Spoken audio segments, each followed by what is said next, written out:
it was 2 years ago, and it's a different place. Hello. Hi. I think there's something to be eaten. And we always take it, well, but it's not an essential. The Cave of Wonders.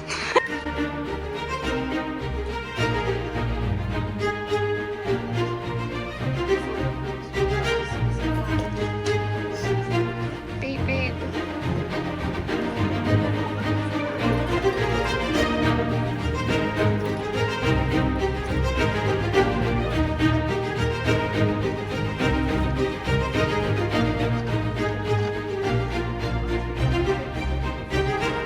They were malingering in the shade, these two. Enjoying themselves. Go,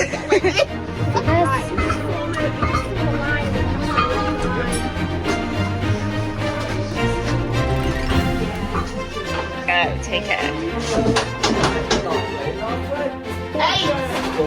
8 chairs. This is not quite halfway. Halfway.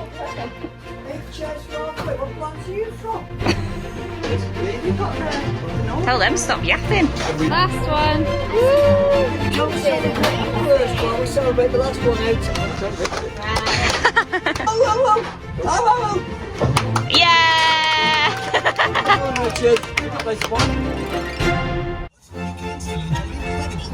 Video. Everything's videoed. Mr. Churchill. Ladies.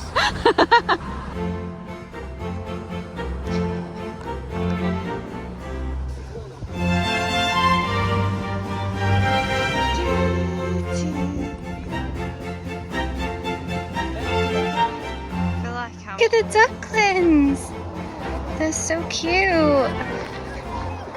Guess what? I subscribed to your channel. Did you see my comment? Look at the baby. Gosh, let me find the comment. I can respond to it right now. Oh.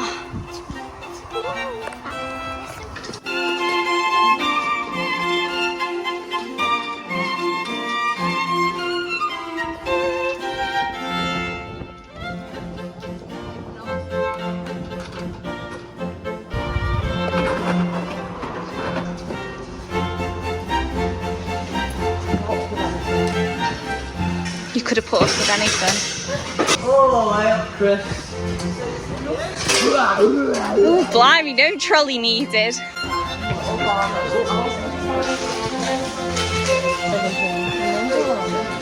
And he's going to do the honours.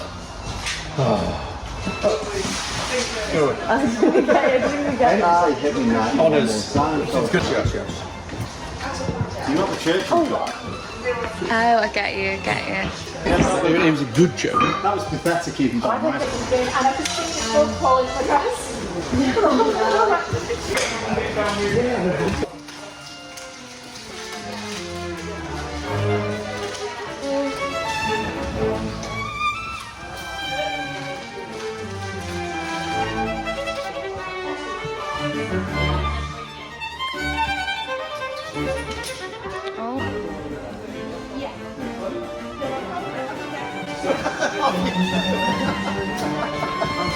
I think Joseph Chelsea.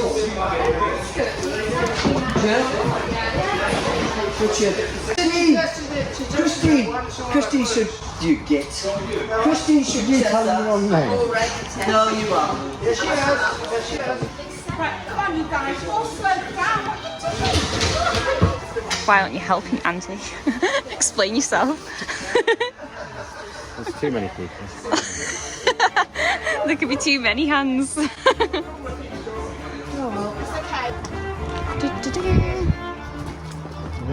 Hole there. Oh yeah. Look at that. You see how suspicious we all are? We think what you're gonna do to us. No, you're gonna jump out. You're gonna jump out at me. I told you I don't do jump scares. You've got your phone, I'm not. I know I'll whack you with it. Oh, stop. That's so cute. You're still paranoid. I am paranoid. Oh, he's cute. Go on. See? Cute doggo. You think? Hi. Genius. That's so funny. Is it looking good, Eileen? Are you liking it? Yes, it's looking good. It's looking really good. Is it? It's going to be an A4 size. The hook's missing on there. Stop. So it looked a lot better. Sat down, are we?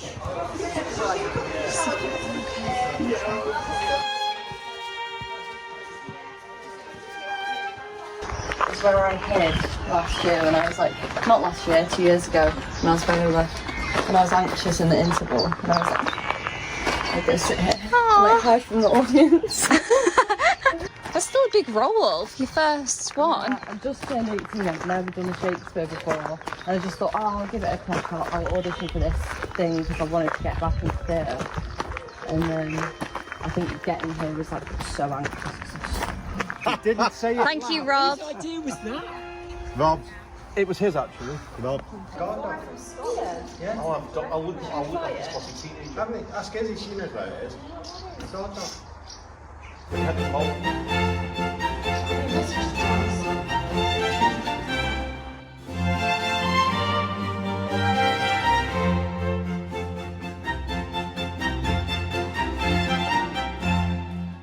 Rob Mike smashed it. You didn't get that, did you? I did, I got it all.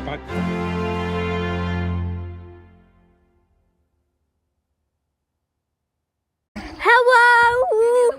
Oh. Hello. Belly slide. Belly slide. Okay. D down the hill. Okay. Okay. Ready? Leave me alone. Boom. Hi. Hello. As long as we... Yes, we are.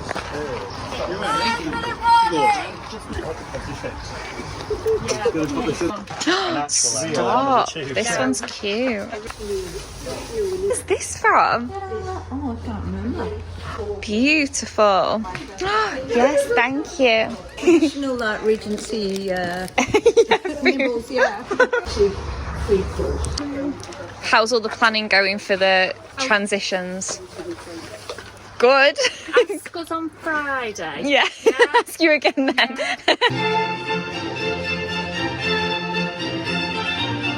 My notes, they're Laura coded. We are gathered here to witness the marriage of Mr. Weston and Miss Taylor. The real evils of Emma's situation were the power of having rather too much of her own way. Especially when one of them is such a troublesome creature.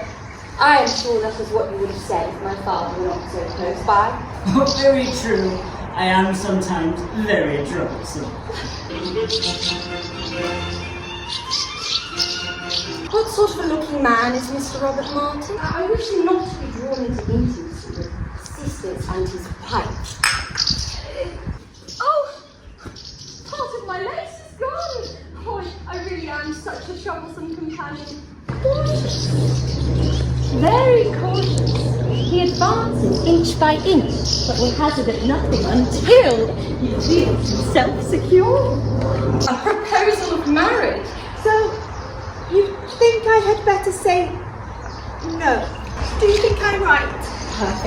Perfectly right. Let us think of our absent friends. At this very moment, perhaps Mr. Elton is showing his mother and his sisters your image. Oh, think how cheerful, obliging, and suspicious they will be. My doctor recommended sea bathing for Bella's throat. What? It has done her good. Dear Isabella, pray do not concern yourself with my looks. She would be a delightful companion to Emma. Harriet now knows what gentlemen are. Nonsense. I have never seen such a likeness. Skillful has been the hand. Various circumstances of weather and business of taking a personal leave of Mr. Woodhouse. Not at Randall's, I have not been near Randall's. Sir, news! I have such news! Mr. Elton is to be married! And there is my news. Oh, I burst out. Jane is ill! Your pretty little friend Miss Smith and my son. And then I should say we were quite complete. to induce Miss Woodhouse not to return to visit until it was certain that Miss Smith's disorder had no infection. Is he making their way through a storm of snow? What's to be done, dear Emma? You had better order the carriage back now. Good evening to you. Good evening to you all. Have a safe journey. Downright labour to him where the ladies are concerned. Mr. Elton's manners are not perfect, but where there is a wish to please, one should overlook. And one does overlook a great deal. Yes, he seems to have a great deal of goodwill towards you. Mr. Elton in love with me? What an idea. My dear Miss Woodhouse, you must know that I am hoping, fearing, adoring and ready to die should you refuse. No! No, sir, it confesses no such thing. Stop the coach!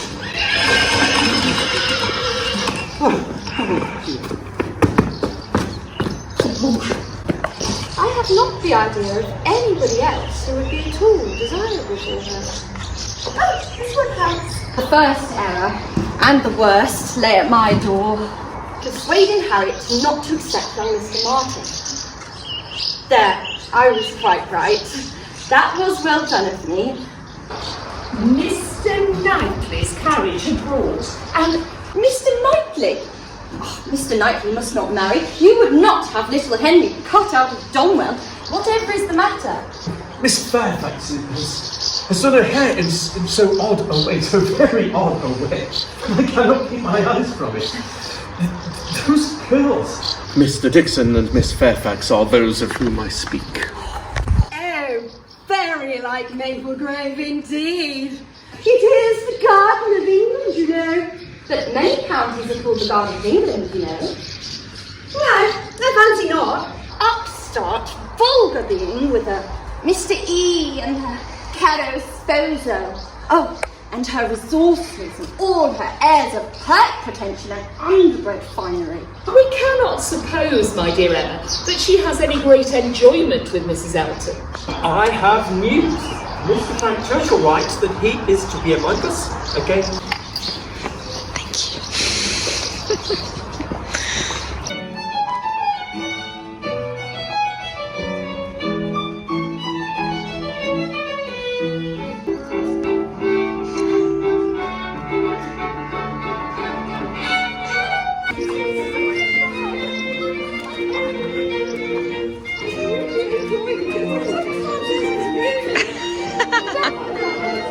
Where were you off to in such a hurry? Ooh, what you got there, missus? Give it here, let's see what's inside. Come on, give it here. Miss Woodhouse! Miss Woodhouse! Oh, price of strawberries in London. And provides plenty of food for market with the cows. Yes, the sweet little cows. Madness in such weather, madness. We had a picnic on Box Hill. Let each of you say one thing very clever, two things moderately clever, or three things very dull indeed. I shall be sure to say very dull things as soon as ever I open my mouth, shan't I? Well, pardon me, Mum, but there may be a difficulty, but when have you ever stopped at 3? He's so feeling towards Miss Bates. Oh, I know there is no better creature in the world, but we must allow that what is good and what is ridiculous are most unfortunately blended in her. I have been thinking of it for some time.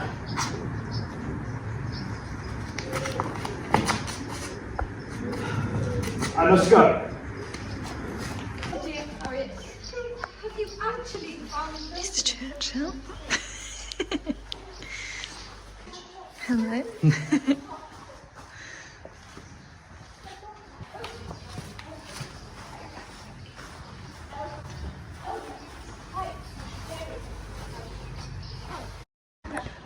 Are we ready? Meredith, can I get you in shot? Yep. So what do we have to do? It's like something animated.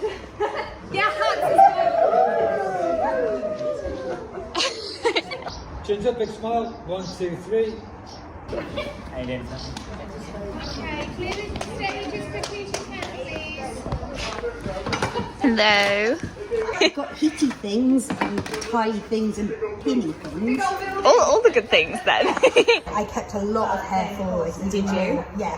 Okay. Honestly, like that much. Okay. Did you look at my phone or script? I haven't touched anything, darling. Have you seen Jessica's phone? No, I haven't. He did ask about it, but we're not sure. Oh, hello! Hello, world. I'm loving the outfit. It's cute. It's the cutest worst things in the world. Really? Well, I'll say that until I've got blooming mousse stains all over my camera lens. Oh, and then all my footage is mousse. Yeah, sticky fingers. Oh, you okay? What are you thinking, Claire? Perfect. Right, let's pull these ones down and see. Hopefully they match. Mr. Weston, let's see, fit check. I haven't gone for that. So Okay, so we're half dressed then. Mr. Knightley, in all his full attire. Very nice. I love this for you, Martin. Great look for you. Brothers in Arms and Mr. Churchill just tagging along. You need to lose a bit of weight.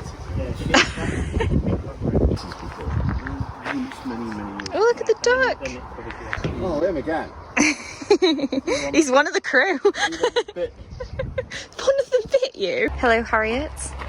Mr. Woodhouse, fit check. Very nice. Oh my goodness, your hair.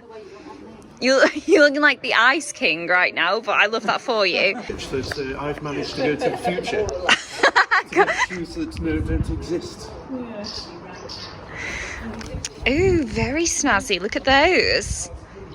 Height of fashion in Regency England. With a new colour that we call grey. Grey. Love that. 50 Shades, I believe. Oh, Mr. Elton, hello. let me take that away so you can take a picture with it. Very nice. Oh, with your Pepsi. The Church of England. Yeah. Sponsored by Pepsi. That's brilliant.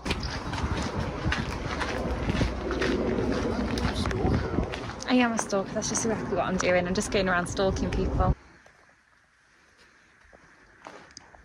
Just do it. The one over on the garden.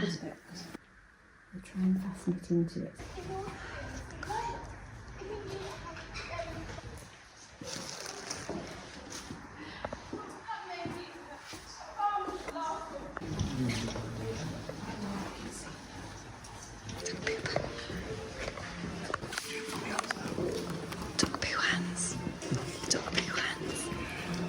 They got to visit with their daughter in Ireland. Well, she's now Mrs. Dixon, of course. No, we shall say no more about him. You turn everything to evil.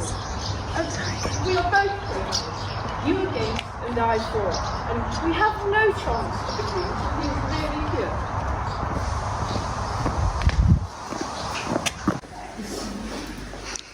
Ready for your portrait.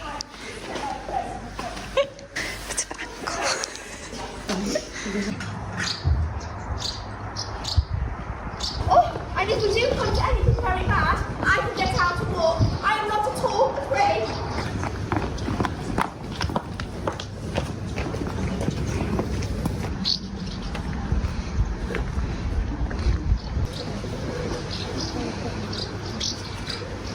Miss Smith! Oh, Miss Woodhouse! Who can think of Miss Smith when Miss Woodhouse is near? Or anything. He might have doubled his presumptions to me. Oh, hope that the first error and worst lay at my door. It was wrong. It was foolish to play so active a part in bringing just any two people together. Where's she going? Pretty sure she's on. Sorry, okay.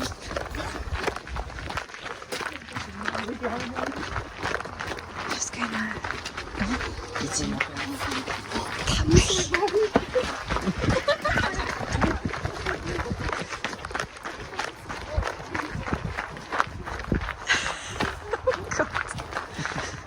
Henry, really loud when you do your phone. I give out the lanterns and I need lanterns.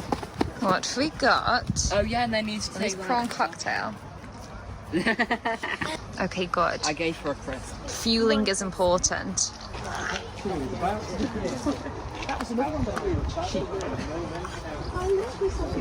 Claire, creative makeshift outfit. Are you ready? Yes, go. Beautiful. Wear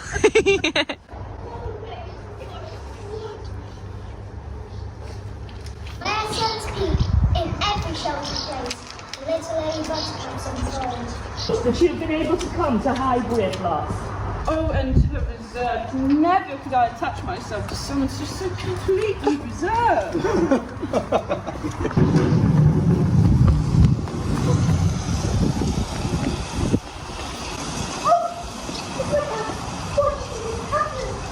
I was such a tremble. I was absolutely miserable and determined that nothing should stop me getting away. And then he came towards me too. I think your outfit may have arrived as well, but you look perfect for now.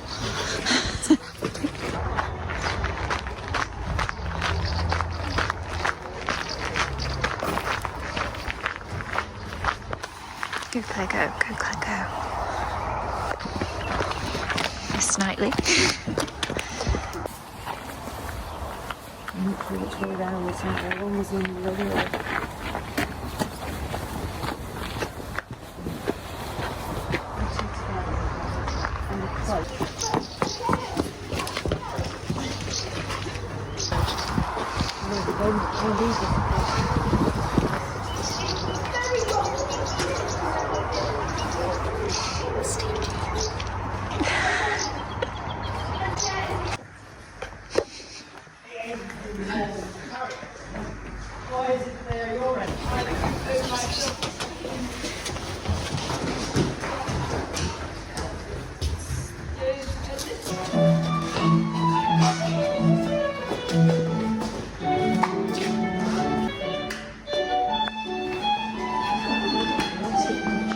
Exactly so. Quite unheard of. But some ladies will say anything. To say that she waives her right in knowing exactly what we're all thinking. Instead, she demands that each of you say one thing very clever, two things moderately clever, or three things very dull indeed. And she engages to laugh heartily at them all. Very well. Then I need not be uneasy. Three things very dull indeed. Well, that will do just fine for me. I shall be sure to say a dull thing as soon as ever I open my mouth. Ah, but there may be the difficulty. Pardon me, but whenever you stopped at three. I wonder, have you heard lately from Mr. and Mrs. Dixon? How could you mistake me? I know we agreed never to speak his name, but his superior qualities. You yourself said such disparaging facts often see. Hannah, let us understand each other now. The person whom you are speaking of is Mr. Knightley. Do you have any other idea of him returning the affection? Yes, I must say I have. Is it not possible that his inquiring into the state of your affections to be on the behalf of Mr. Martin? No, indeed. There was not a hint of Mr. Martin. Mr. Knightley explained so much about the country to me that day at Donwell. We talked for such a time, I am quite convinced of his affection. Harriet Knightley! My dearest Emma, for dearest you will always be, whatever the event of this hour's conversation. My dearest, most beloved Emma. Miss Woodhouse herself is now engaged to be married to our dear Mr. Knightley.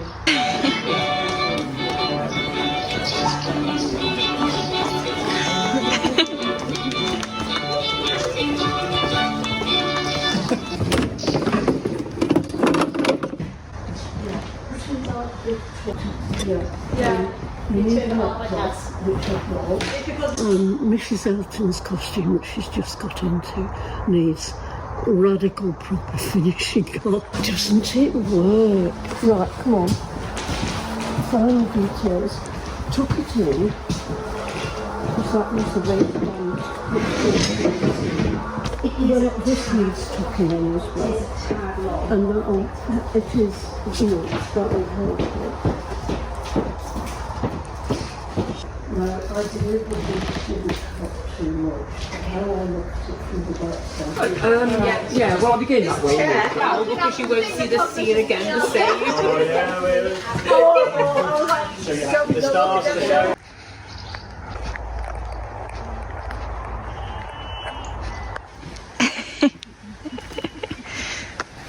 So that's it. That is the dress rehearsal done, and the first show is tomorrow. The reviewer was there tonight, so hopefully all the cast get such a good review. It's looking amazing, and everyone has a costume now. Mrs. Elton's was a little bit close to call, but yeah, Barbara showed up with it, and bless her, she just looks exhausted. I just think it's been such a massive production to do all the costuming for, but everyone looks fantastic, so I think it's going to be so good. I'm super proud of them all. Like, the cast have just done amazingly well. I just hope the weather holds out, because on a night like this, it's just absolutely stunning in the Little Moreton Hall courtyard. I'm so sad when it's over. We were literally saying that earlier. I was like, oh my goodness, it's going to be so sad when it's all wrapped up, because it's been such a long process at this point that I've captured. But yeah, I'm really looking forward to it, and it was a great night.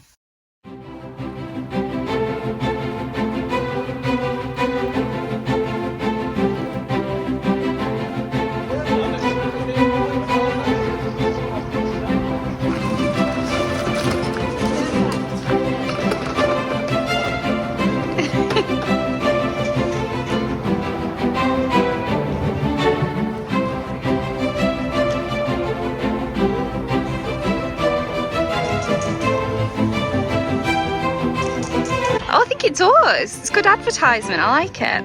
It also directs people to where we are. True. Oh, it spins in the wind. Oh. Looks like TCA now. Yeah. Ta-da! Ta-da! I carried mine one-handed, just saying.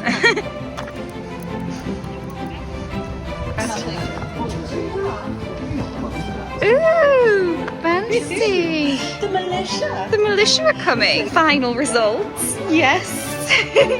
By Mrs. Elton.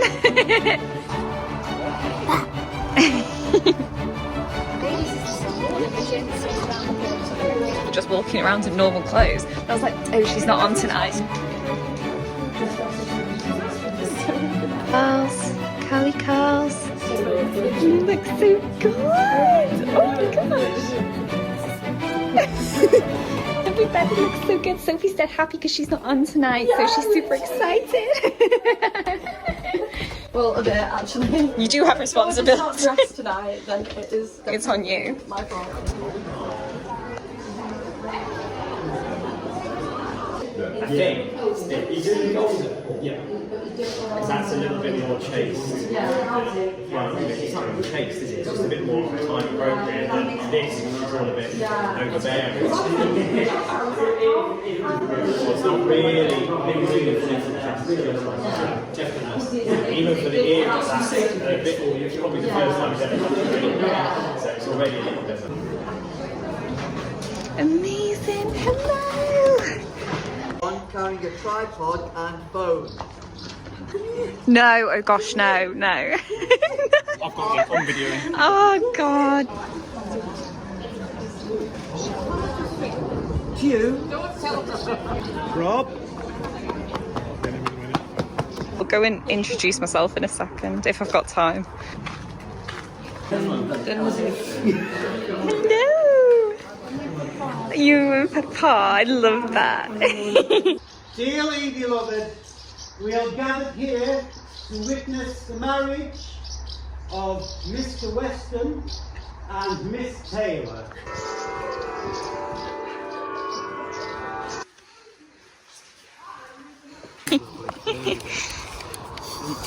Well, it says ask questions of this, that and the other, and I think you already won't know who you are.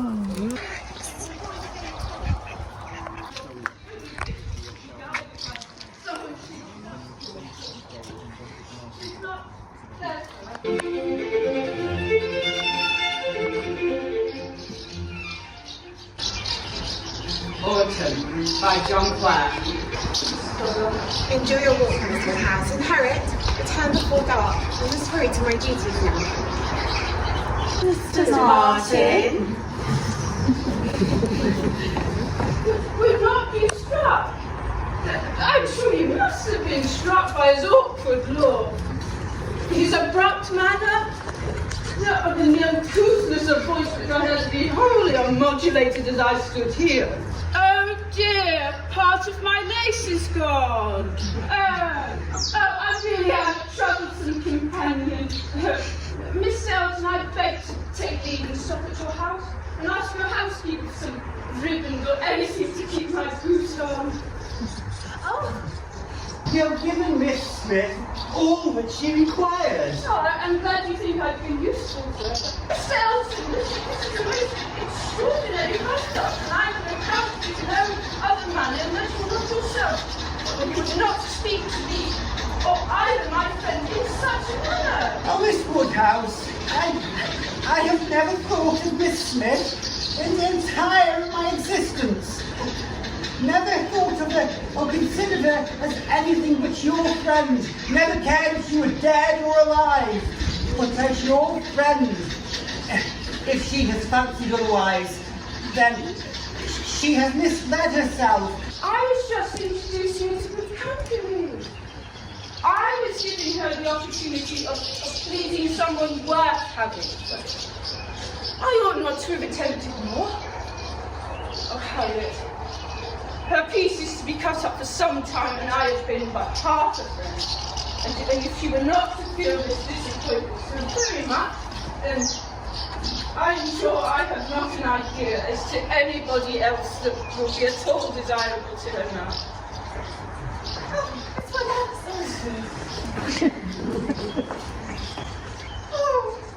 Miss Woodhouse! And Mr. Dixon, Jane tells us, is a charming man and rendered Jane a great service when they were at Weymouth. I remember it well. Is this the Crown Inn? Is it to accommodate a ballroom? We should have a ball to celebrate. An excellent location. Why, yes. We should have a ball. I feel sure that the Crown would be suitable accommodation. Yes. We should have only stayed 10 minutes. But the good Miss Bates gave no opportunity for escape until after 3/4 of an hour. Well, how did you find the lady? Is Miss Fairfax quite well? Oh, she's quite ill. I cannot separate Miss Fairfax from her complexion. No, Pianoforte is very handsome present. Very. I rather wonder that he was never made before. Well, perhaps Miss Fairfax has never stayed here so long before. If Colonel Campbell is not the person, who can it be? What do you say to Mrs. Dixon? Or Mr. Dixon? He saved her life. Did you ever hear of that? He did. I was there. Wonderful party. More the moments of your time, more the raffle draw. Shame on you. The raffle. What happened with the music, Emma, at the start? Why we don't use Bluetooth speakers? It turned itself off. The Bluetooth did. Oh, because I could see the speaker and I was like, why is the music not coming out? Then I saw you running with it.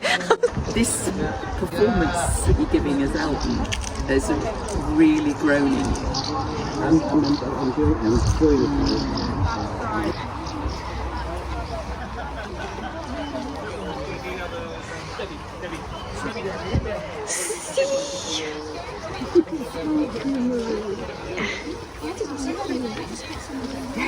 Ow! It looks so good, Barbara. Incredible. Yes, that was me for another play, another period.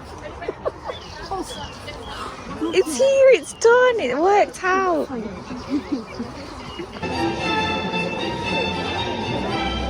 I'm quite struck by the likeness. Mr. Elton, is it not like Maple Grove? Astonishingly like. I could not believe it. Knightley, never seen a man in her life before and calls him Knightley. And to discover him to be a gentleman. Upstart. Vulgar pleading with her Mr. E. Oh no, never spoke softly. But you actually discover him to be a gentleman. well, I doubt whether he will dare the compliment and discover her to be a lady. Oh, Mr. Church will say to her if you were here, how angry, adversity. Oh, there I am, thinking of him again directly. Always the first person to be thought of if I catch myself out. Oh, how regularly Frank Churchill comes to my mind.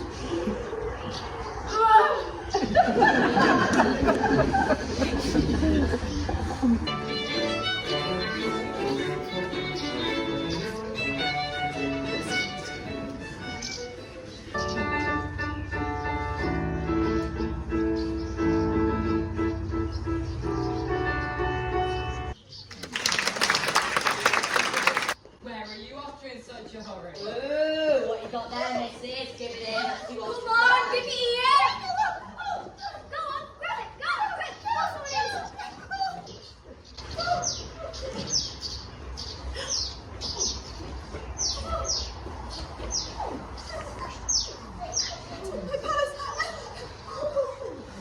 My dear Miss Smith, feel those?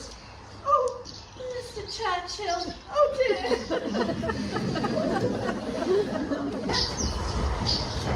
Trappers! On the road! Yes, I have an appointment also. I shall follow on. We should catch these ruffians and prove them wrong. Miss Woodhouse, I have not the presumption to suppose. It is a pleasure for me to admire him at a distance. I'm not surprised at all that the service he rendered you is enough to warm your heart. Service. Oh, his noble look, my wretchedness before. Perfect misery to perfect happiness. How could you be so unfeeling towards Miss Bates?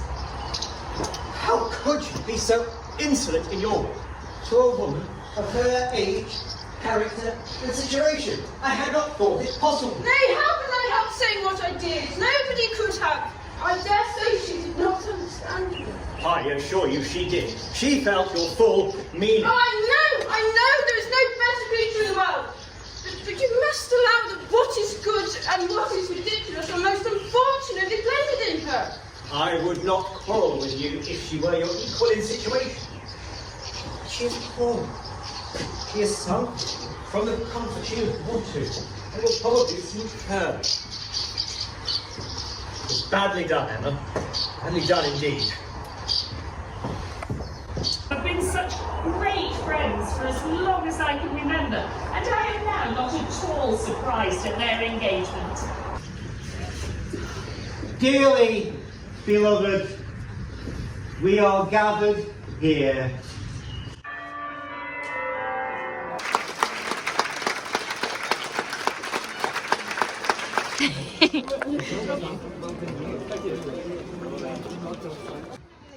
So can I get a photo of the gap, please? Yeah. Hello? Should I get you out of it now, Claire?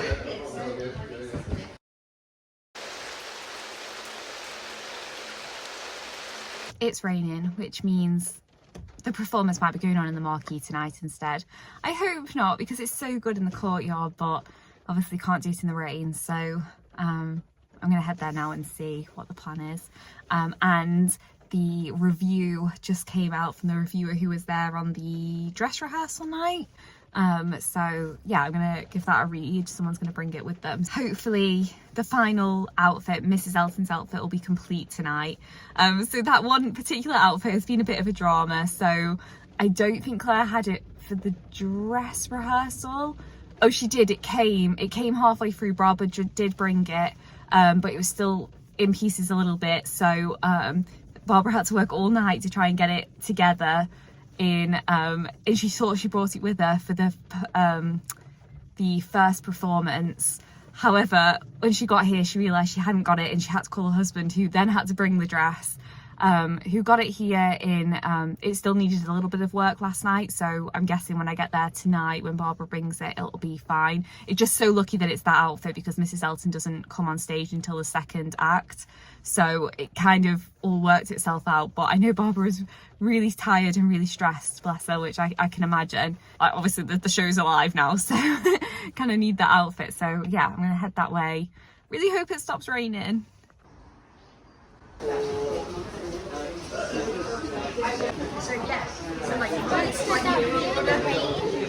When we've got to come on.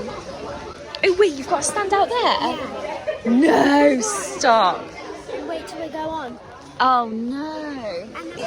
Oh, did you not want to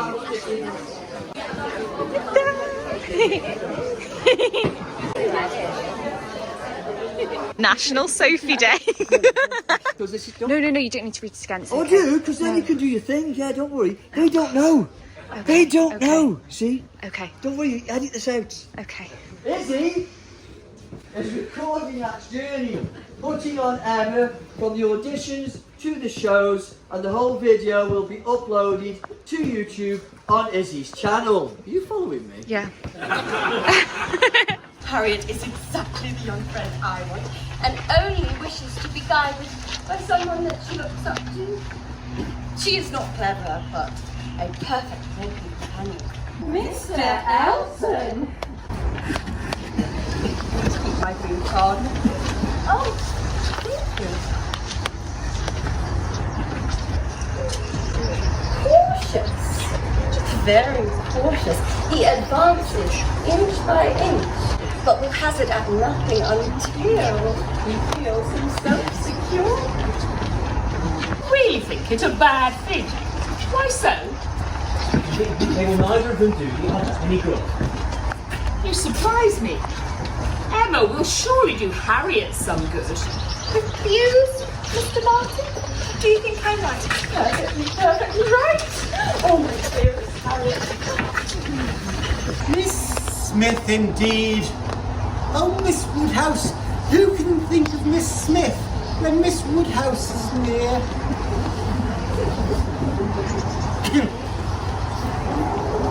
Charming, Miss Woodhouse. Allow me to interpret this interesting silence. It confesses that you have long understood me. No, sir, it confesses no such thing. Stop the coach! First error, and the worst lay at my door. Of course, it came from Colonel Campbell. Well, one can only suppose the Colonel's make a surprise, yes. Adaptations of Jane Austen's novels are reliable, popular and enjoyable on stage, screen and television. And at the moment, one of England's greatest novelists is everywhere, as the 250th anniversary of her birth is marked and her achievements celebrated. Alsager Community Theatre has joined in the celebrations with this entertaining adaptation of Emma in the beautiful and intimate setting of Little Moreton Hall courtyard. Emma is regarded by many fans as the greatest of Austen's novels, and it certainly has a wonderful plotted story peopled by a huge variety of believable characters. Emma appears before us, admired, indulged and respected by her family and neighbours, a smug, sorry goddess, little realising how much she must learn about herself and others. Alsager Community Theatre has worked hard to create an entertaining evening, the novel adapted for the stage by Victoria Verwerg. Her innovation of seasonal poems recited by children is helpful in marking the passing of the months, clarifying the action and giving the story space to breathe. Director Eileen Venables coaxes lively and committed performances from her cast, and a real sense of life in the village of Highbury, where the inhabitants all have their established and comfortable positions and routines, until disturbed and ruffled by a variety of incomers. Georgia Parker-Aiken gives a confident and assured performance of Emma as she recognises her errors and comes to know her own heart. Martin Watson successfully combines dignity and warmth as Mr. Knightley, while Hannah Johnson gives a lovely performance as naive, excitable Harriet Smith, Emma's devoted and easily led young friend. Claire Watson as Mrs. Elton gives a suitably larger-than-life performance as she breezes in from Bath and challenges Emma's intimate position in the village. Chris Lockett is very engaging as the good-natured and endlessly chatting Miss Bates, yet she also effectively conveys her sense of hurt and humiliation at the Box Hill picnic, a climax of the novel and one of the most effective scenes in this production as the party breaks down into discontented fractions. Other strong performances include Mike Badley and Deborah Kay as Mr. and Mrs. Weston, very comfortable together and very warm in their affections. Marie Black as Jane Fairfax has a very difficult role, both concealing and conveying strong emotion with minimal stage exposure, and she does it very well.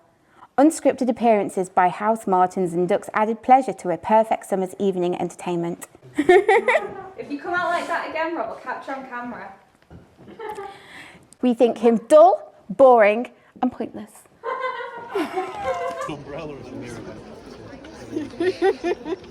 Yeah, the secret scandal. The scenes of Mrs. Elton and Mr. Knightley are actually together for the gossip columns. I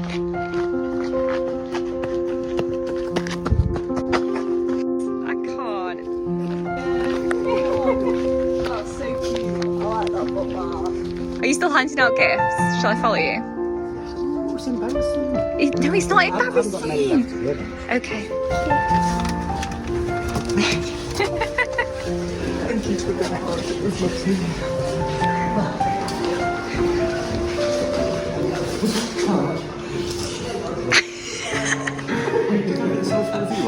No.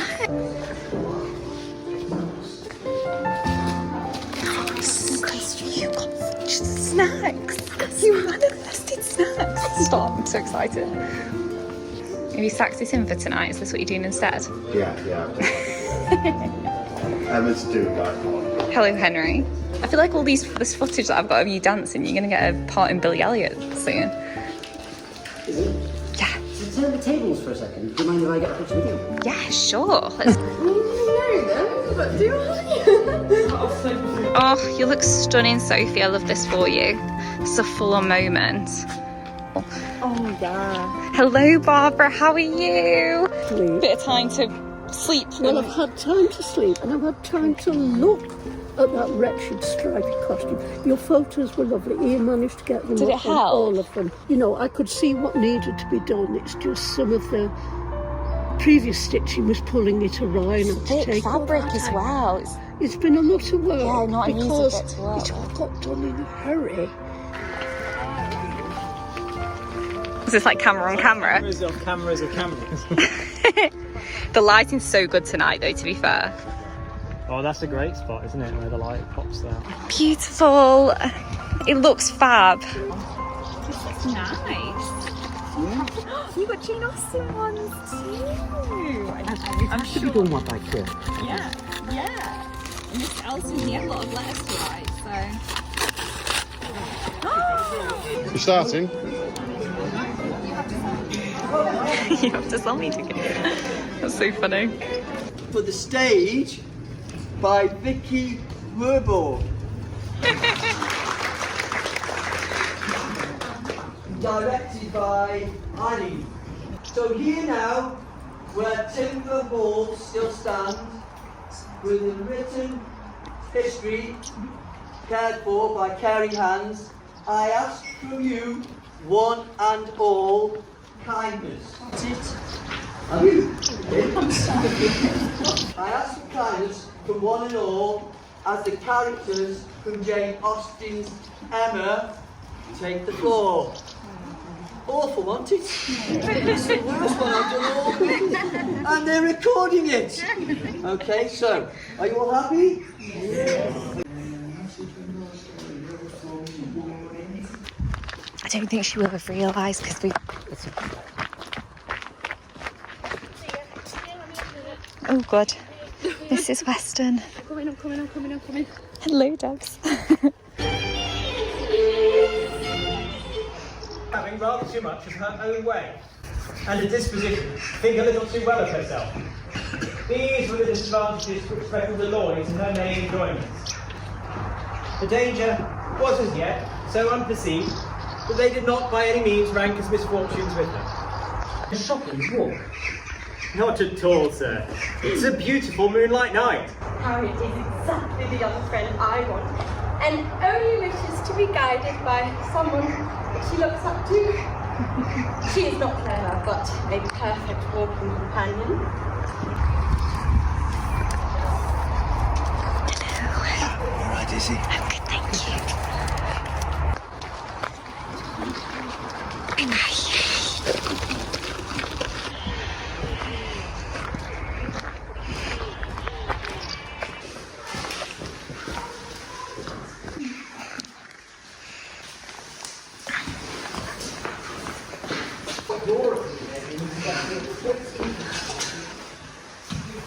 A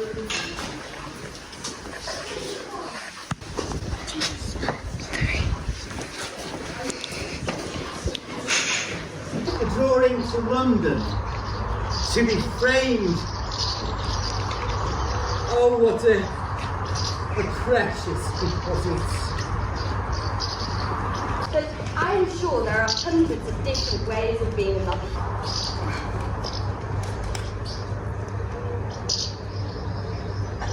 A proposal of marriage?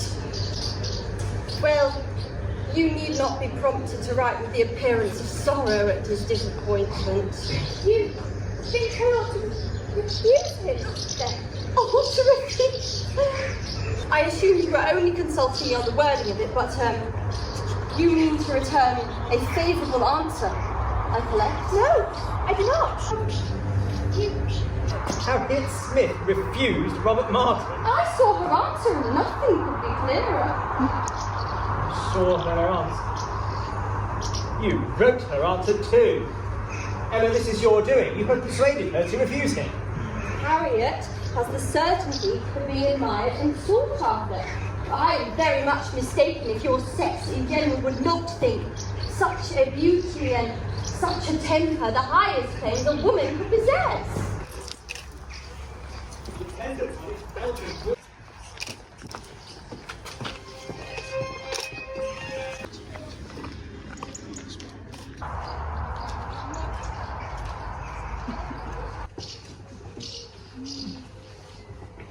I should be delighted to give you an introduction.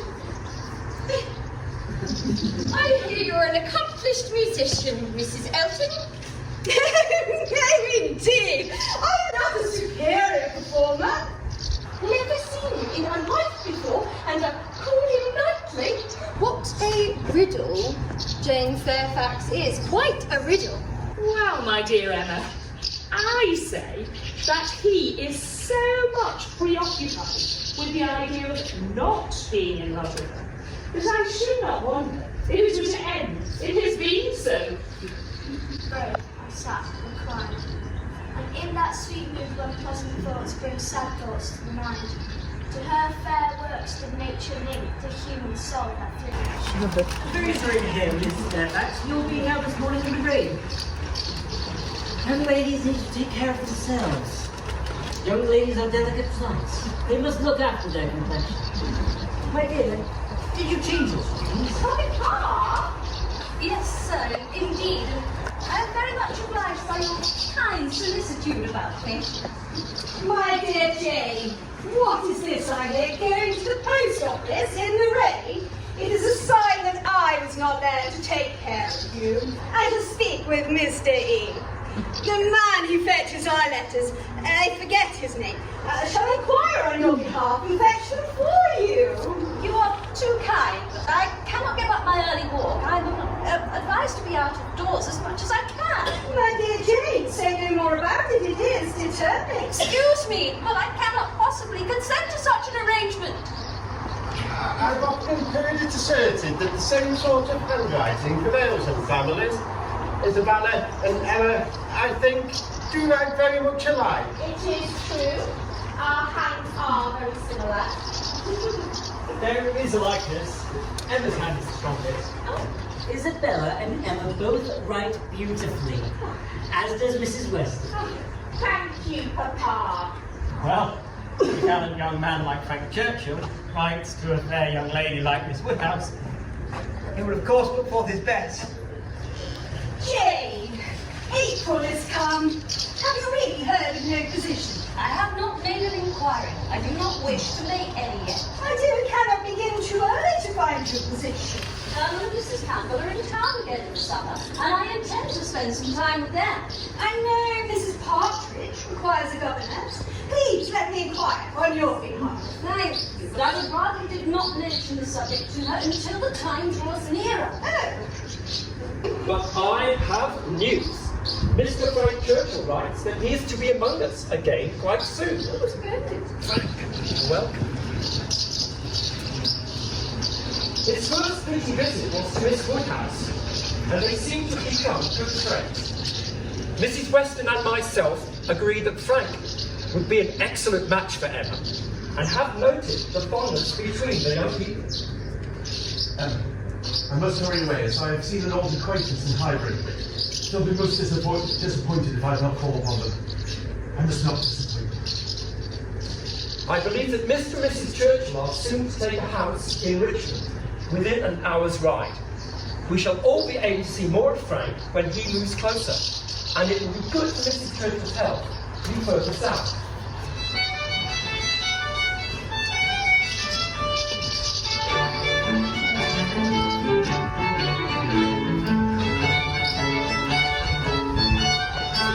Oh, this is brilliant! This is admirable! Jane, look, did you ever see such a thing? Oh yes, I'm very well, thank you. I hope you are well. I was afraid you'd get a headache after taking so much trouble. My mother's spectacles have never been at fault since your repair. It's like fairyland. Oh.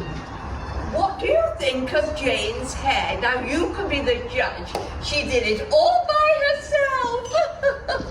So, Jane, how do you like my hair? No one can think less of dress in general than I. But on such an occasion as this, with all eyes upon me, any compliments to the Weston.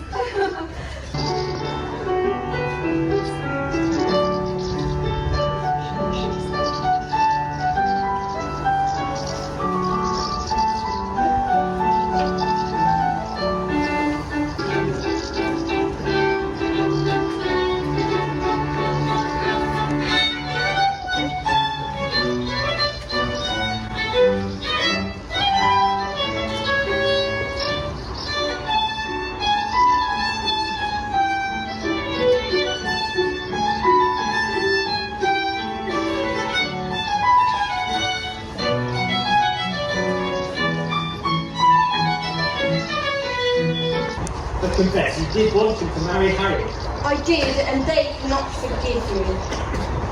I shall not scold you. I will leave you to your own reflections. I do own myself to have been completely wrong about Mr. Elton. There is a littleness about him which you discovered and I did not. And I was completely convinced that he was in love with Harriet. Come, ladies, another dance. Everybody is lazy. I am ready when I am wanted. Will you dance? Why you, if you will ask me.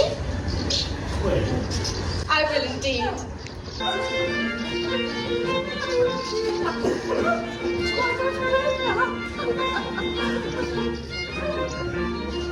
Summer Moonlight by Emily Jane Bronte.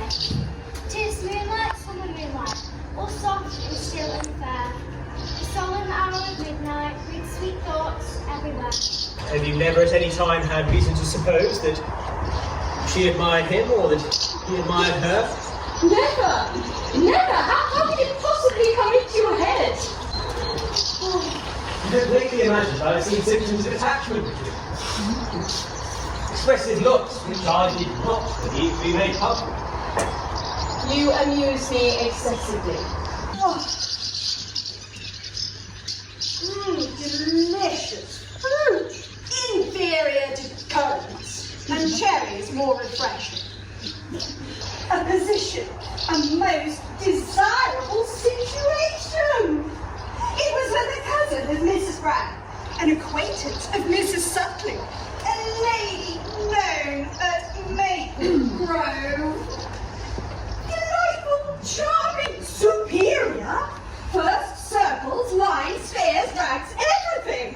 I am eager to have the offer closed with immediately. I am sorry, but I will not at present engage in any position until Colonel and Mrs. Campbell have returned from visiting Mr. and Mrs. Dixon in Ireland. My dear Jane, I must insist on having the authorization to acquiesce with the offer. Should not we walk? Would Mr. Knightley show us the gardens? All the gardens. I should see the whole extent. And having a farm in the distance. Such a beautiful piece of country. I have my own ideas about the stock. Mr. Robert Martin has made a good harvest and produces plenty of food for market with the cows. Yes, sir. Sweet little cows. Oh, I know Mr. Martin's sister and stayed with them for a while last year. Nice. It is too far to be walking quite alone. Let me send for a carriage. Thank you, but on no account. I would rather walk. And for me to be afraid of walking alone, I who may soon have to guard others. But you are fatigued already. I am. It is not that kind of fatigue. Quick walking will refresh me. Please, allow your kindness to accept that I need my own way. As soon as I am cooler, I am going home again. It's madness in such weather. I see the party is beginning to break up. Next one is I came. How will a conundrum reckon? Very low, sir, very low. What? 2 letters express perfection. Well, I am sure I do not know. You will never guess. I am certain you will never guess. I will tell you. M and A. M and A. Do you understand? This explains the clever sort of thing that's wanted. Mr. Weston has done very well for himself and has surely beaten us all. Perfection ought not to have come so soon. It was badly done. Badly done indeed.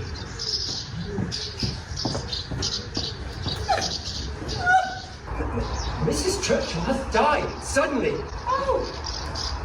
Frank says he will visit very soon to explain more. Good goodness.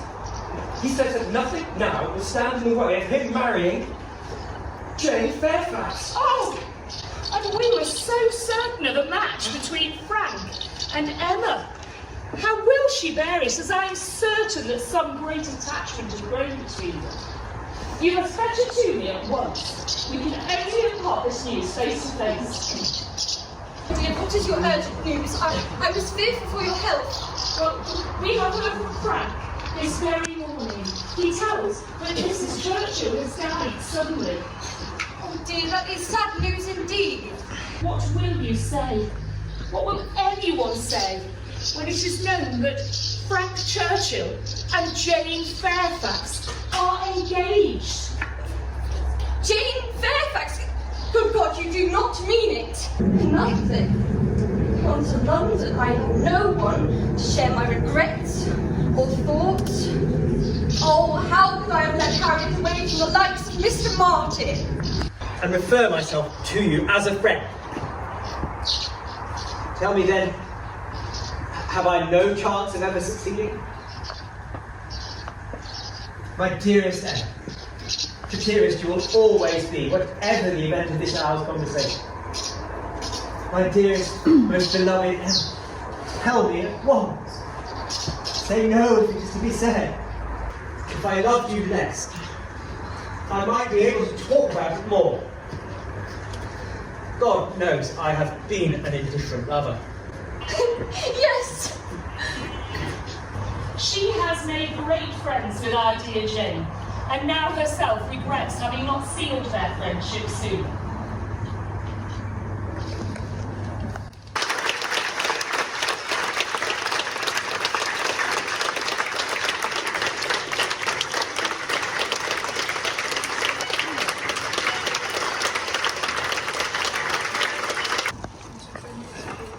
Hello, Emma. Harriet just abandoning stuff. Caught. You need that. Yeah, but normally someone's going around collecting everything during the show. This has been there since the samplers. Oh God. Oh yeah, I'll put water with them. Yeah. Okay. I'll take it off so you don't. Go on then. Hello. You did fabulous, Claire. And you too, Jasper. Saying it won't make it more true. I said bye now. I'm just like capturing everybody leaving. Goodbye. Mr. Churchill. Henry. Jasper. Here comes Barbara. Hello, Barbara. You got your badge of office? Let me see. Oh, yes. safety pin. That's brilliant. I love that. Christian, Mr. Elton. I think I found your husband and your father. It is Mr. Knightley. Woo! Mr. John Knightley. Bella Knightley. Little Henry Knightley, right? All the Knightleys. Except for the wife.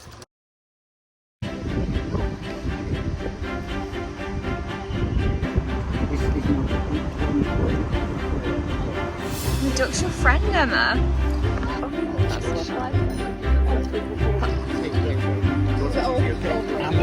No, there is some chicken. Yeah, you guys are wild. Thursday night.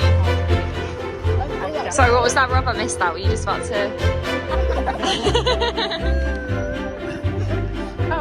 Oh, she's so happy. So confident. She's up there ready. Look as well. Bread profit on the back of it, then why? Oh dear. You've got everything. You've got fish and chips, you've got oat cakes, you've got everything.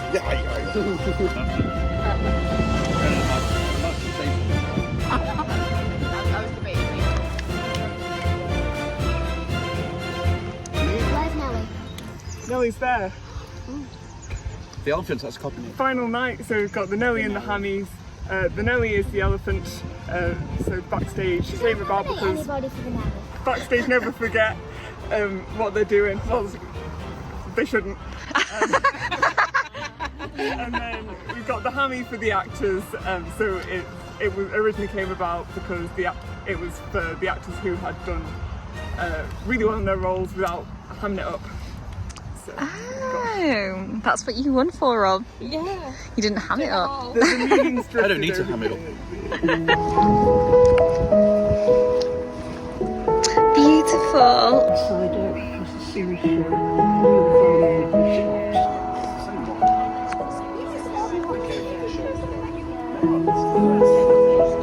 Hello, Mum. Hello, Dad.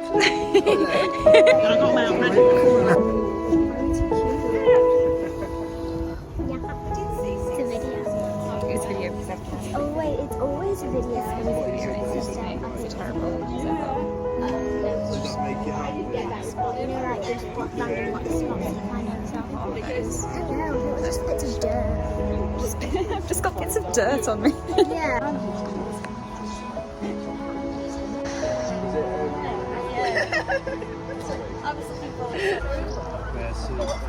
Someone said that It's falling apart. And everybody seems to have them in everybody's bra. There's one of these. That's what bras are for. It's for the secret notes for your entrance to the next class. context. Yeah, this is Rob. He won something at some point. I'm Rob. I won something at some point. He's now Mr. Churchill, role of a lifetime. If I don't win, I'm leaving. She's leaving. Before the show starts. Whatever it is, because I got enough for Emma over there. As long as you don't take your costume. So beautiful. I love it. Oh, here we go. So we've got Hammies and Nellies. You've all voted for these people.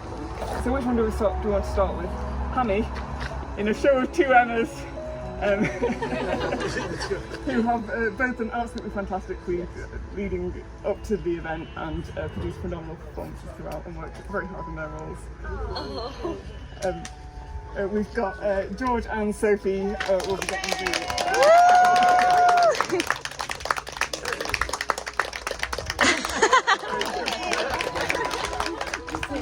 My love. The cards would like to come forward and accept their Nelly. So we've got some thanks to say to Eileen to get through these stressful times, mainly a big bottle of alcohol. And the struggle to slow down these two. Oh, that's super. And you've got a framed photo and the lovely photo of the cast in costume. Oh, that's nice. Thank you so much. I don't know if we've got enough hands.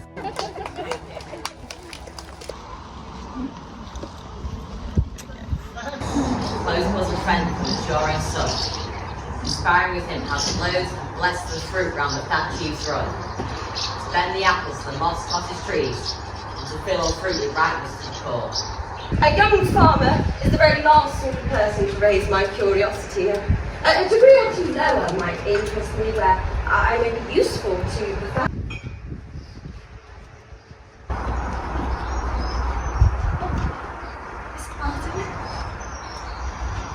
Maybe, Mrs. Weston, if there's great intimacy between Emma and Harriet Smith, but I think it's a bad thing. A bad thing? Do you really think it's a bad thing? Why so? I think they will neither of them do the other any good. You surprise me. Emma must do Harriet some good. But I should like to see Emma in love.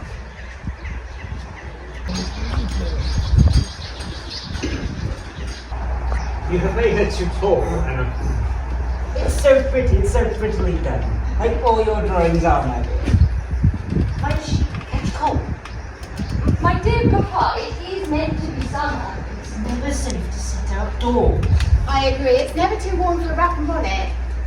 Oh, indeed. How so and what sort? A proposal of marriage from Mr. Robert Martin. I approved of his choice altogether when he sought my advice today.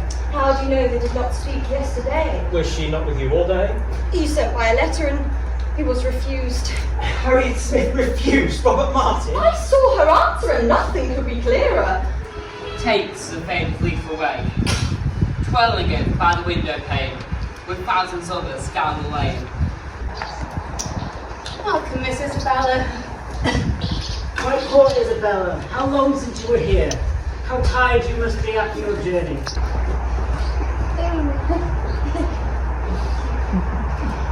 Never seen a man more intent on being agreeable than Mr. Elton. It's downright labour to him where the ladies are concerned.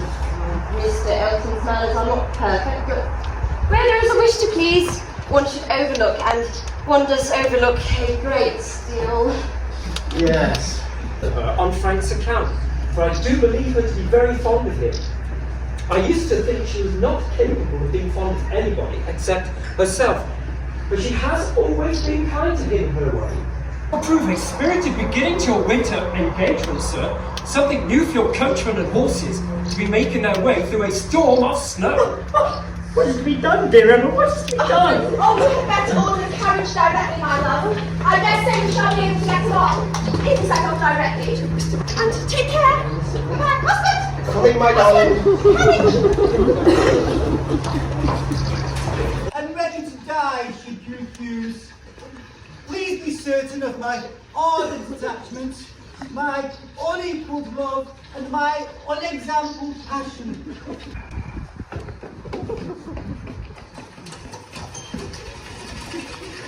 Here have I actually talked poor Harriet into being very much attached to this man. Mr. Elton, he was proposing to leave Highbury on the following morning on his way to Bath, where, in compliance with the pressing entreaties of some friends, he had engaged to spend a few weeks, and very much regretted the impossibility he was under from various circumstances of weather and business of taking a personal leave of Mr. Woodhouse, whose friendly sympathies he should ever retain a grateful sense, and, had Mr. Woodhouse any commands, should be happy to attend them. Mr. Elton. Mr. Elton. What way does the wind come? What way does he go? He rides over the water and over the snow. I was just saying to Mrs. Cole that we had a letter this very morning. A letter this very morning. Service when they were at Weymouth. You see, they were out on the water with a party. And suddenly the sail came whirling round and she would have been dashed into the sea had it not been for Mr. Dixon caught hold of her habit. Oh, I can't think of it without trembling. But Mr. Knightley, where could you possibly have heard such news? Have you ever seen Mr. Elton? No, I've never seen him. Is he a tall man like Mr. Dixon? Well, I am not a judge, but I know how highly you think of Mr. Dixon ever since the event at Weymouth where he saved your life. I was busy with the umbrella, but then I was such a tremble. I was absolutely miserable and determined that nothing should stop me next way. And then he came towards me too. He spoke to me, but I was determined to go. At last. I hope you remember the village well. Your father and I will look forward to it so much. Is Miss Fairfax quite well? Oh, she was very ill. Yes, so pale. The most deplorable want of complexion. I cannot separate Miss Fairfax from her complexion. And did you see much of her at Weymouth? I feel sure that she's already told you that we met frequently in Weymouth. And you know her situation in life and what she is destined to be. Emma, you get on delicate subjects. Remember that I am here. Mr. Frank Churchill hardly knows what to say when you talk of Miss Fairfax's situation in life. I will move farther off. Miss Woodhouse, I must tell you, I was just calling over Miss Bates when I was struck by the sight of a pianoforte. A very elegant instrument, not a grand, but a large square pianoforte. Oh, Miss Bates! To the great astonishment of us all, it was quite unexpected.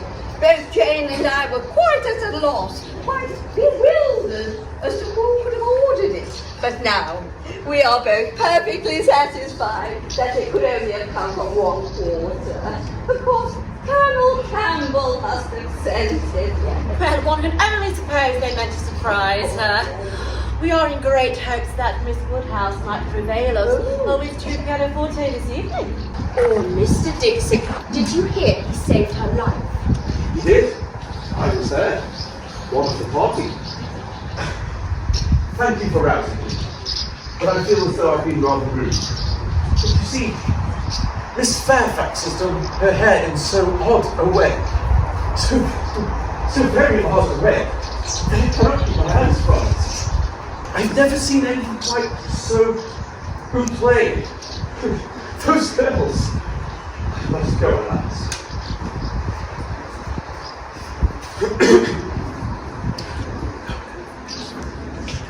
Little Moreton Hall, please, kind.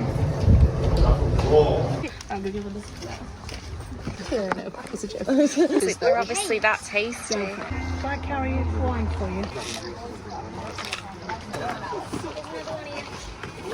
And I must do my Carasposo justice. Said he need not be ashamed of his friend. Quite a gentleman. A gentleman-like man. Come along, my dear. Oh, my dear. Considering we never saw her before, she seems a very pretty sort of young lady. And I dare say she was very pleased with you. Young Lambs by John Clare. The spring is coming on by many signs. The trees are up, the hedge is broken down. That's the haystack and the reckoning chimes. Young ladies are delicate plants. They must look after their complexion. My dear, did you change your stockings? Yes, sir, indeed. I'm very much obliged by your kind solicitude about me. My dear Jane, what is this I hear? Going to the post office in the rain. Shall I climb on your behalf and fetch them for you? You are too kind, but I cannot give up my early walk. I'm obliged to be out of doors as much as I can. Woo! Miss Woodhouse! Oh, how do you do? Yes, I'm remarkably well, thank you. Jane!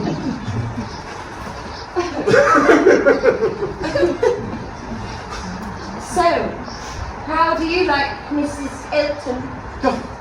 Not at all. You are ungrateful. Grateful? What do you mean? I sat reclined, and in that sweet mood my pretty thoughts came sad-thoughts to the mind. To her fair works did nature link the human soul that through me ran.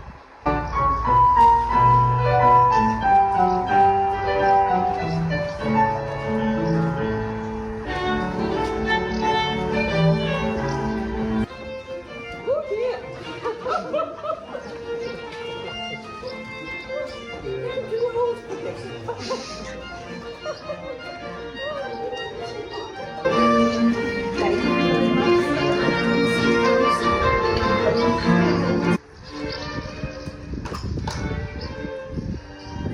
summer moonlight, by Emily Jane Bronte.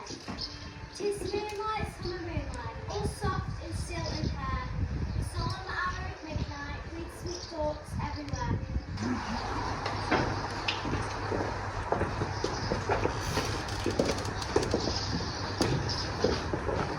Where were you up to in such a hurry? Ooh, what you got there, missus? Give it here, let's see what's inside. Come on, give it here! No, please, leave me alone! Go on, no, what's on it? Oh, you really needed this in my fault. Oh, can I get?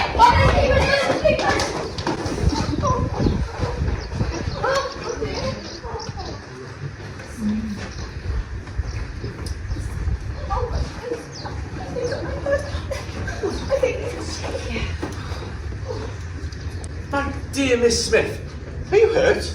Oh dear. Mr. Churchill!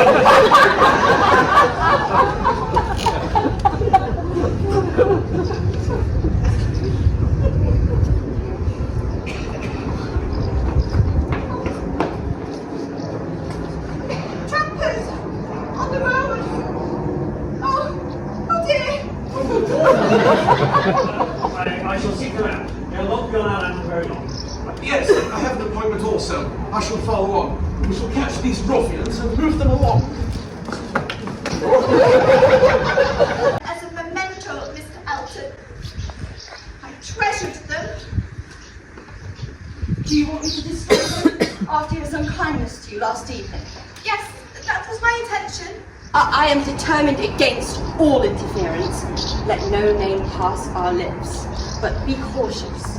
He is your superior, but there have been matches of greater disparity. But take care of yourself. Still holds the candle piece. In hopes one day she will marry him.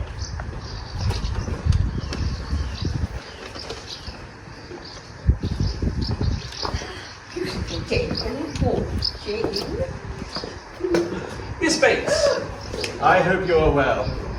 And Miss Fairfax, are you enjoying the air? Oh, excessively, yes. Jane and I, we walk every day, you know, it's so very good for Jane's health. We were just on our way to I wonder, have you heard recently from Mr. and Mrs. Dixon? Very good to meet you. Good day. Come along, Jane. What are you staring at, Jane?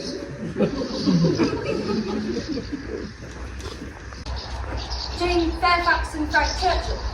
Why, perfectly. Why, do you make trout of it? You never at any time had reason to suppose that he admired her, or that she admired him. Never.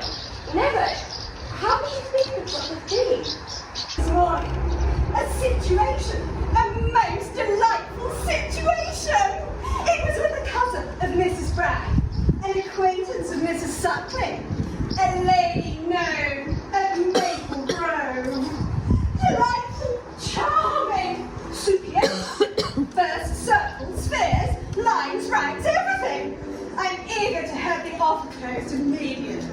I am sorry, but I will not at present engage in any position until Colonel and Mrs. Campbell have returned from visiting Mr. and Mrs. Dixon in Ireland. My dear, I must insist on being authorised to write an acquiescence by the morrow's post.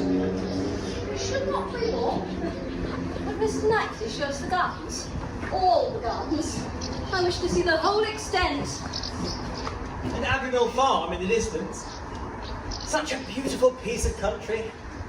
I have my own ideas about the stock, but Mr. Robert Martin has made a good harvest. Will you be so kind as to tell my aunt I'm going home? But it is too far to be walking quite alone. Let me send her a carriage. Thank you, but on no account. I would rather walk. And for me to be afraid of walking alone. I, who may soon have to guard others. You are too fatigued. I am, but it is not that kind of fatigue. porking will refresh me. Please, allow your kindness to accept. I need my own way.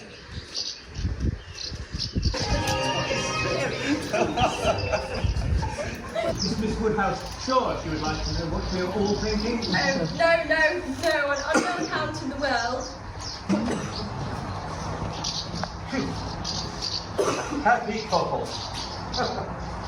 Such things do occur, undoubtedly. A hasty and imprudent attachment may arise, but there is generally time to recover from it afterwards. It can only be weak, irresolute characters who will suffer such an unfortunate acquaintance. I have little faith in my own judgment. I hope someone would choose a wife for me. Would you choose a wife for me? Oh, and make her like myself. By any means, if you can.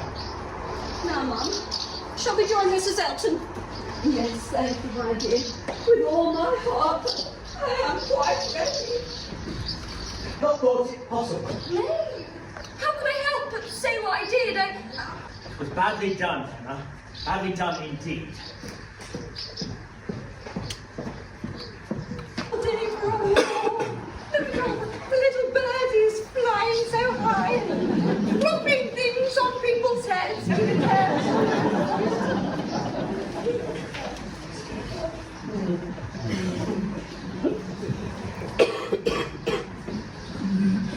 Miss Woodhouse, I am sorry to report, but Jane is not at all well and is seeing no one. She has resolved, however, on taking a position with Mrs. Smallridge in the autumn, following my recommendation. Good morning. Ooh, Miss Woodhouse. And now an urgent letter from Frank. Let me read it. And Frank says that Mrs. Churchill has died suddenly. Oh, He says he will visit to tell us more. But goodness, he says that nothing now will stand in the way of him marrying Jane Fairfax. Oh, we so hoped for a match between Frank and Emma. Oh, poor Emma, I feel for her so. Oh dear. Oh dear, what is your urgent news? I was fearful for your health. Well, we have had news from Frank this very morning. Mrs. Churchill has died suddenly.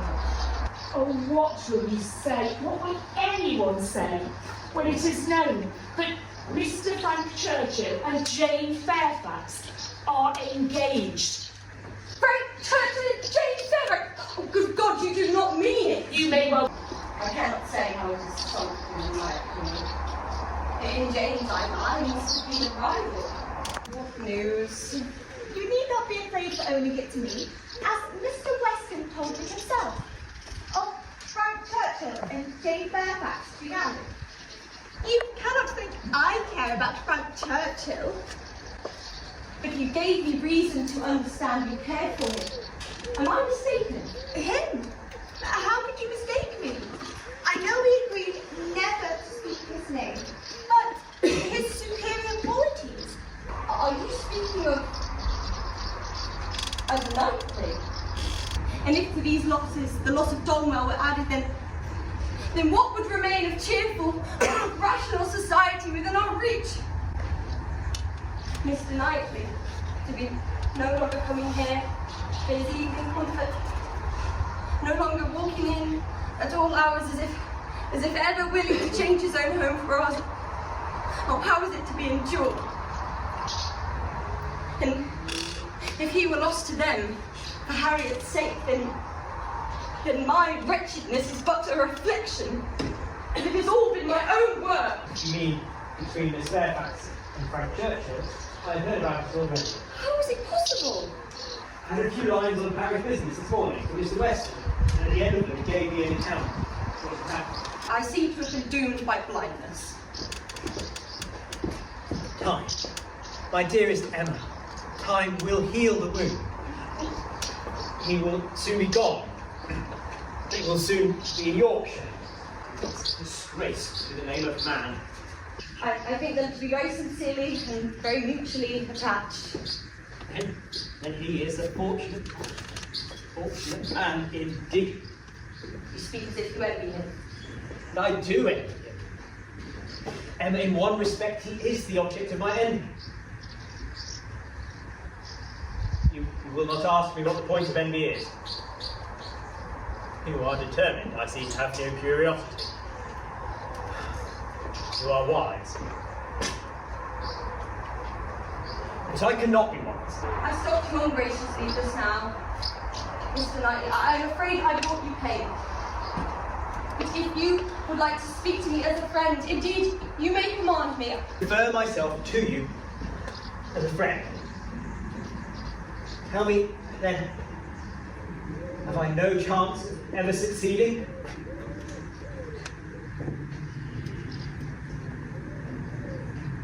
My dearest Emma, the dearest you will always be, whatever the event of this hour's conversation. My dearest, most beloved Emma, tell me at once. Say no things to be said. You understand my feelings, and will return them, if you can. At present, I ask only once to hear your voice. Yes, yes. And Mrs. Elton is now no longer the village bride. Dearly beloved, we are gathered here to witness the marriage of Mr. Knightley and Miss Woodhouse.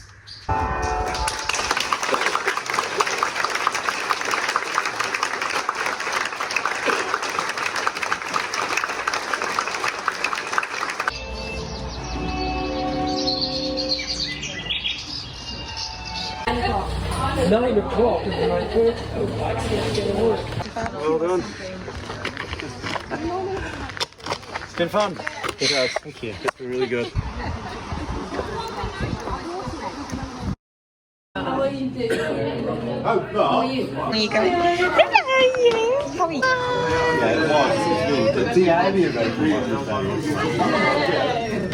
So it's been, what, a week? This time last week we were at the start of the second week, weren't we? Yeah. Yeah. Catching up on sleep. Yes. You agree? Yeah, definitely a bit. Friends and family.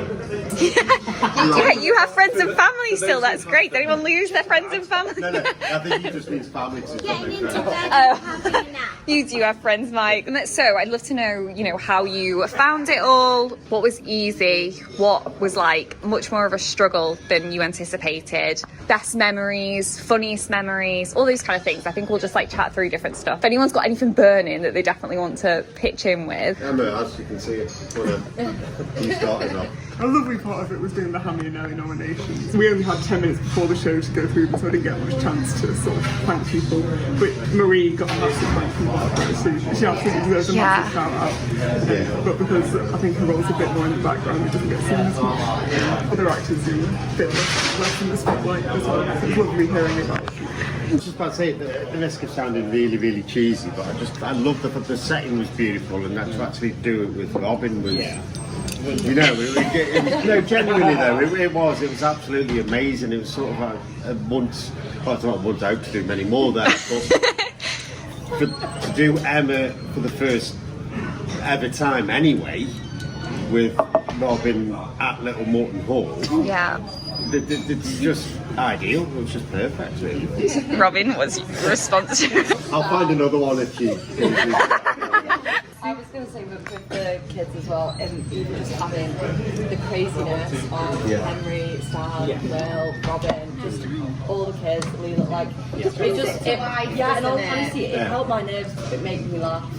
Honestly, it and they just love being in costume. I think it's adorable. They cannot wait to get their costume. They loved that tramping scene. Yeah, the tramping scene. We need more chairs.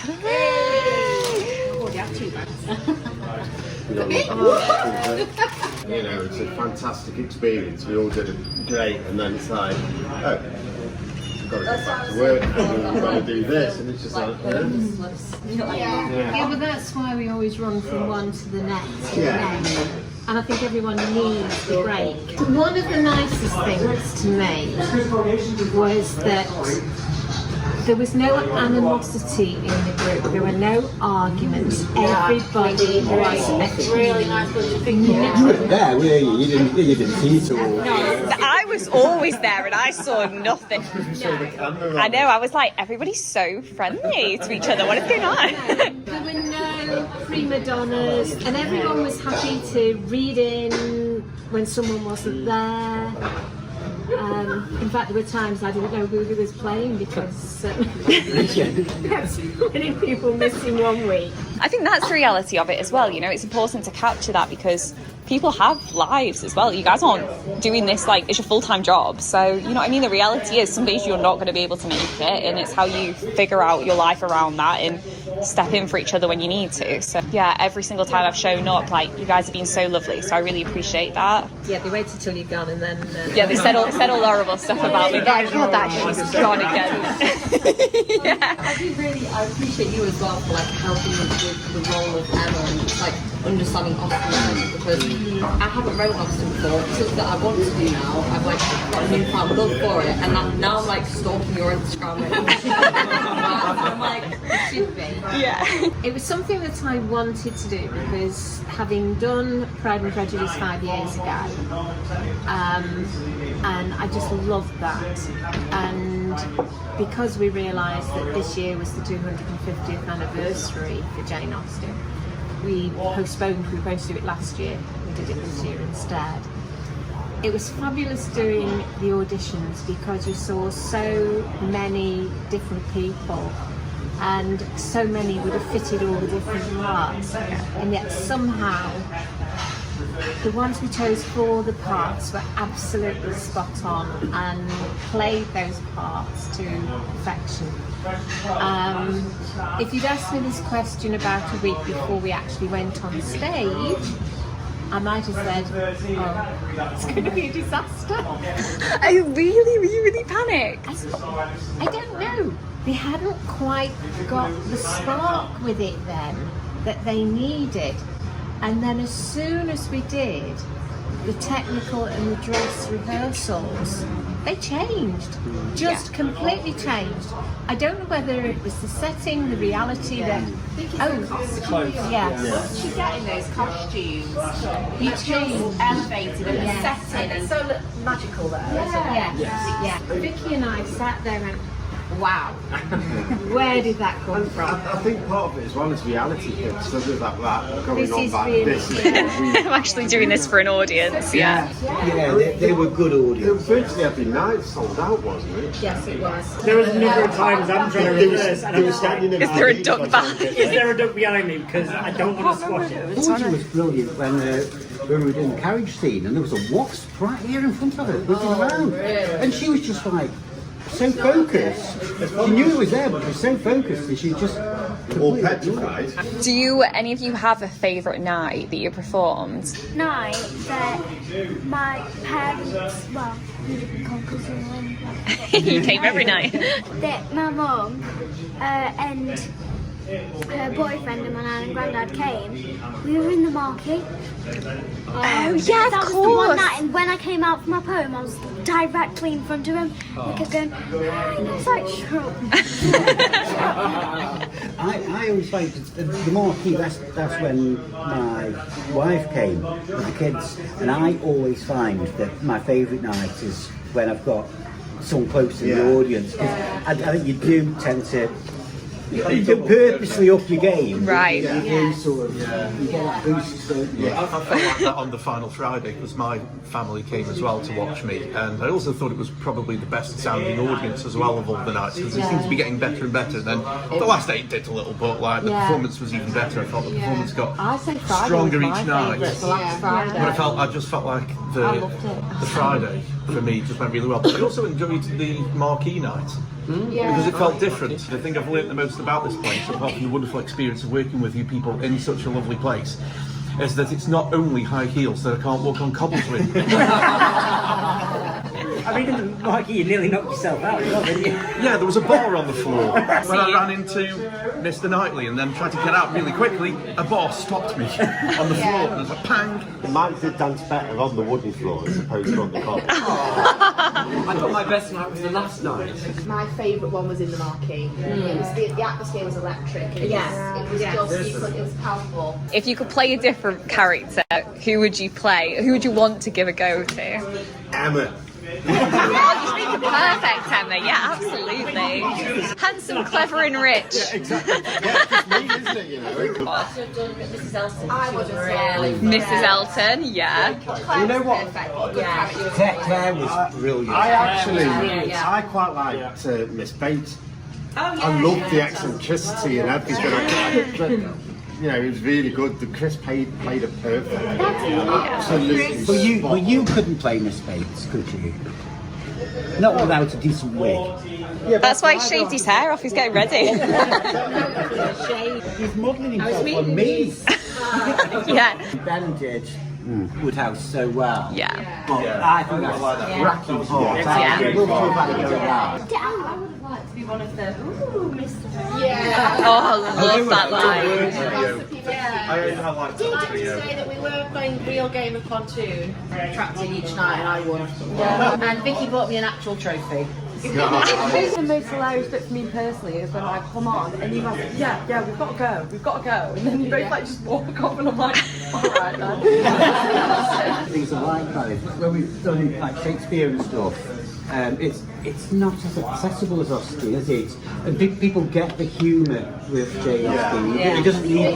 You don't have to, as an audience, you don't have to work on it. My favourite bit was when mine went off and didn't bother coming back on, and we're all going, dance. And already doing it. And then once the dance had started, he came on. Shall we have a dance? Oh,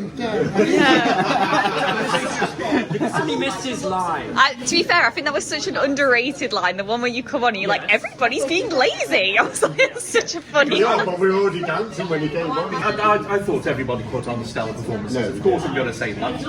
I'm not going. I mean, that's bad. I mean that genuinely anyway.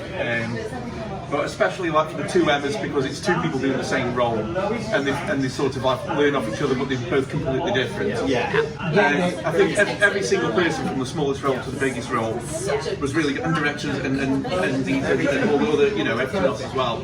And this guy as well. Just looking around the room because I've never seen him act before, and didn't know if he could. And we still don't know. Yeah, right. Is your hair stuck at grey now? Yes, it is. That's not dying anymore. The stress of the play. I know it's not a lot. Oh, look at that! Little Moreton Hall. We cannot escape. The cast of Emma, everyone. Congrats, guys, you did a great job. Thank you. And you. Jane Austen wrote in a letter in 1814, 3 or 4 families in a country village is the very thing to work on. This was a year before Emma was published, and I can't help but think it captures the essence of what that novel would become. In my own way, I have tried to reflect the same appreciation while telling the story of my own local town, the importance of community, and the beauty and magic that happens when like-minded people come together to create something new. This project has been both incredible and at times immensely challenging. I was very much figuring things out as I went along, but I've had the most wonderful experience, and I'm immensely grateful to ACT for letting me be part of this production and for trusting me to tell their story. I have so much love for everyone involved in this project, and I'm immensely proud of them all. It's a production I believe Jane Austen herself would have been proud to see. I guess my final hope is this inspires you, those watching, to get involved with community projects, read Emma or another Austen, watch or join your local theatre group, and invest in your community and third spaces around you. To lose community is to lose the heart of who we are, so cherish it, nurture it, and let it grow. The spring is coming by many signs. The trays are up, the hedge is broken down, that fence the haystack, and the remnant shines, like some old antique furniture, weathered brown. And where suns peep, in every sheltered place, the little early buttercups unfold, a glittering star or two, till many trace the edges of the blackthorn, clumps in gold. And then a little lamb bolts up behind the hill, and wags his tail to meet the ewe, And then another, sheltered from the wind, lies all his length as dead, and lets me go close by, and never stirs but baking lies, with legs stretched out as though he could not rise. I love the fitful gust that shakes the casement all the day, and from the mossy elm tree takes the faded leaf away, twirling it by the window pane, with thousands others down the lane. I love to see the shaking twig dance till the shut of eve, and the sparrow on the cottage rig, whose chirps would make believe that spring was just now flirting by in summer's lap, with flowers to lie. I love to see the cottage smoke curl upwards through the naked trees, and the pigeons nestled round the cote, on dull November days like these. What way does the wind come? What way does he go? He rides over the water and over the snow, through wood and through vale, and over rocky height which the goat cannot climb. Takes his sounding flight, he tosses about in every bare tree, as, if you look up, you may plainly see. But how he will come, and whither he goes, there's never a scholar in England knows. He will suddenly stop in cunning nook, and ring a sharp alarm.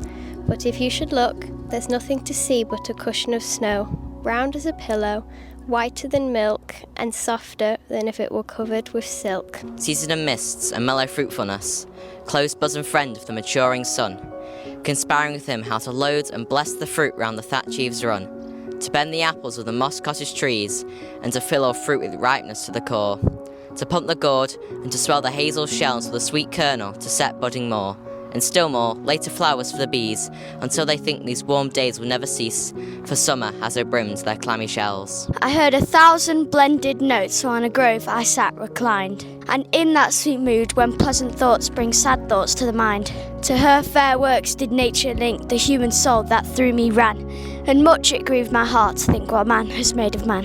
Through primrose tufts in that green bower, the periwinkle trailed its wreaths, and 'tis my faith that every flower enjoys the air it breathes. 'Tis moonlight, summer moonlight, all soft and still and fair. The solemn hour of midnight breathes sweet thoughts everywhere. But most where trees are sending their breezy boughs on high, or stooping low or lender a shelter from the sky.